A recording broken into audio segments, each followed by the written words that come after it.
Sahabat Abu Ayyub Al-Ansari menerima informasi penting dari Nabi SAW. Yang kelak informasi ini akan dicantumkan, dirangkum oleh Al-Imam Muslim dalam kitab Sahih beliau, nomor hadis 1164. Qala Rasulullah SAW. Informasi disampaikan oleh Al-Imam Muslim mengambil sanad riwayat yang tersambung pada sahabat mulia Abu Ayyub Al-Ansari radhiyallahu taala anhu. Beliau menyampaikan, satu kali Rasulullah SAW pernah bersabda, "Man shama Ramadhana, thumma atba'ahu sittan min Syawal," atau di riwayat lain bisittin min Syawal, fakana kasyami dahri. Bismillahirrahmanirrahim. Assalamualaikum warahmatullahi wabarakatuh. Alhamdulillah, wassalatu wassalamu ala Rasulillah wa ala alihi wa sahbihi wa man walah, wa ba'd. Saudara-saudariku dimanapun Anda berada, alhamdulillah mengucap syukur kepada Allah Subhanahu wa ta'ala. Kita semua insan beriman khususnya telah menyempurnakan rangkaian ibadah selama bulan Ramadan tahun 1443 Hijrah khususnya, bahkan telah menunaikan pula sholat Idul Fitri dan berbahagia di hari raya yang tentunya akan mengumpulkan banyak memori baik di masa kini pun demikian untuk masa yang akan datang. Lebih dari itu, ada sesuatu yang sangat istimewa masih di rangkaian bulan Syawal. Bila hari pertamanya kita menunaikan sholat Idul Fitri, bercengkrama dengan keluarga, membangun silaturahim yang erat, maka dari sejak hari keduanya sampai dengan akhir bulannya ada bentangan yang sangat istimewa yang hanya terdapat di bulan Syawal dan langsung informasinya diberitakan oleh Nabi SAW. Sahabat Abu Ayyub Al-Ansari menerima informasi penting dari Nabi SAW.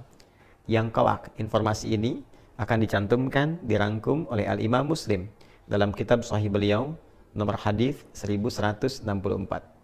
Qala Rasulullah SAW.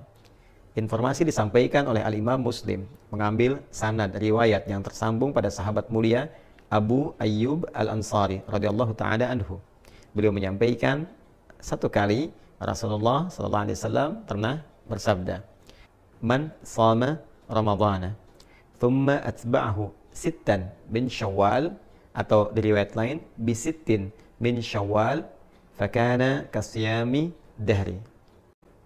Siapapun insan beriman yang telah menyempurnakan puasa Ramadan, kemudian dia ikuti itu dengan menunaikan puasa 6 hari yang berlangsung di bulan Syawal, maka nilai puasa gabungan antara Ramadan yang sebulan itu plus 6 hari yang ditunaikan di bulan Syawal ini, digabungkan keduanya nilainya sama dengan puasa selama 1 tahun. Masya Allah, sebulan ditambah 6 hari itu punya nilai yang setara dengan 1 tahun. Ada 3 hal penting yang dapat diulas dari keterangan hadis ini. Yang pertama, Nabi Muhammad SAW memberikan apresiasi yang tinggi kepada setiap insan beriman yang telah menyempurnakan puasa Ramadan dengan memberikan satu tambahan 6 hari puasa lagi, yang dengan 6 hari ini nilai keseluruhannya menjadi puasa yang setara dengan 1 tahun penuh. Ini rumusnya bisa didapati dalam Quran surah ke-6 Al-An'am di ayat 160. Ketika Allah Subhanahu wa taala memberikan keutamaan khusus, keistimewaan spesial untuk Rasulullah SAW yang diperintahkan untuk diviralkan kepada umatnya, bahwa man jaa bil hasanati falahu asyru amthaliha. Siapapun insan beriman yang mengerjakan satu perbuatan baik bernilai ibadah, maka di sisi Allah tertuliskan nilainya 10 kebaikan. Setiap satu pekerjaan mulia, satu ibadah, nilainya sama dengan 10 di sisi Allah Subhanahu wa taala.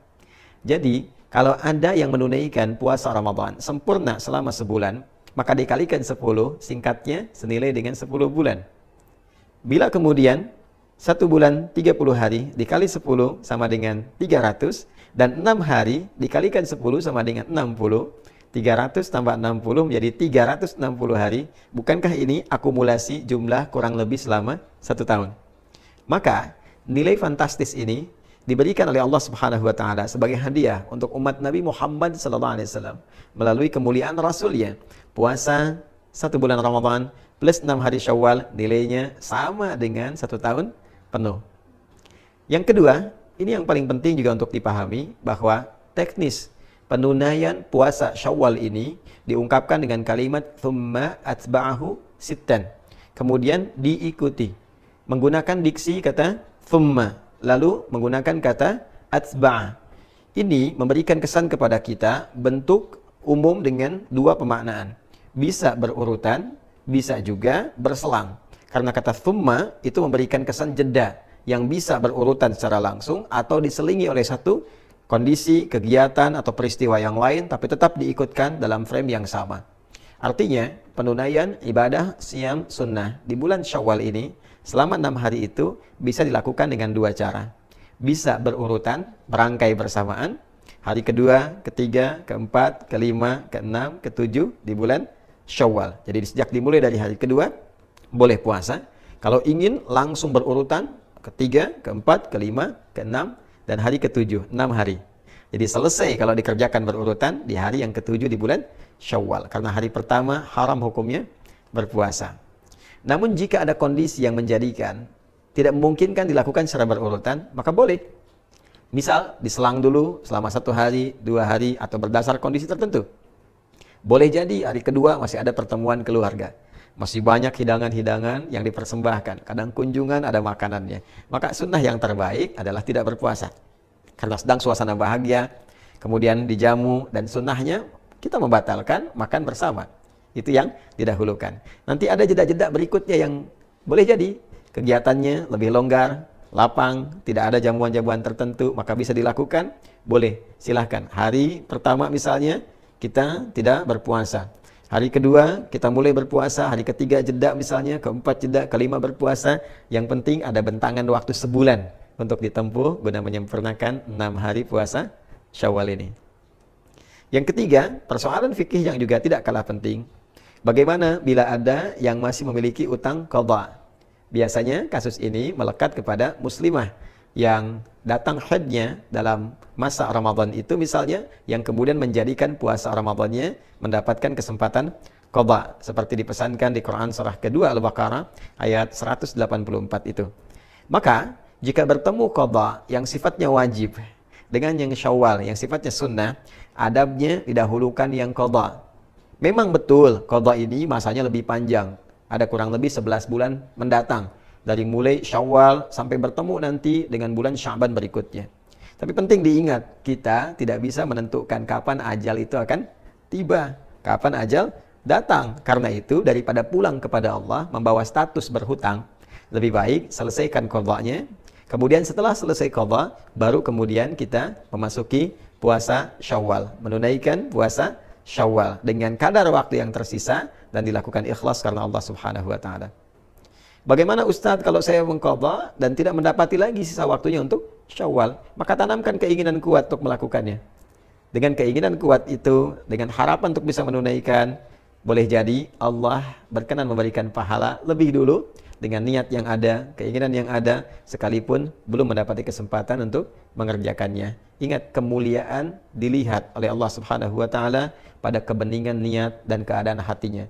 La yu'akhidhukumullahu billaghwi fi aymanikum, walakin yu'akhidhukum bima kasabat qulubukum. Bahkan dalam kasus akan dinilai sebagai hukuman pun, kata Allah, Allah tidak akan menghukum dari canda yang keluar karena refleks pada perilaku kalian. Tapi apa yang diniatkan dari canda itu, apa yang diniatkan dari perbuatan itu yang mendapatkan penilaian di sisi Allah Subhanahu wa taala. Boleh jadi walaupun tidak mendapati kesempatannya, tapi karena ada keinginan kuat, niat, harapan, dan ingin mengikuti tuntunan syariat, itu yang mendapatkan penilaian di sisi Allah Subhanahu wa taala. Saudara-saudariku, kesempatannya hanya di bulan Syawal, tidak ada di bulan yang lain. Karena itu, mari kita optimis, memaksimalkan niat di dalam hati kita, mengondisikan ikhtiar kita. Semoga Ramadan yang telah tuntas ditunaikan bisa juga diikuti dengan kesempurnaan penunaian puasa 6 hari di bulan Syawal. Assalamualaikum warahmatullahi wabarakatuh.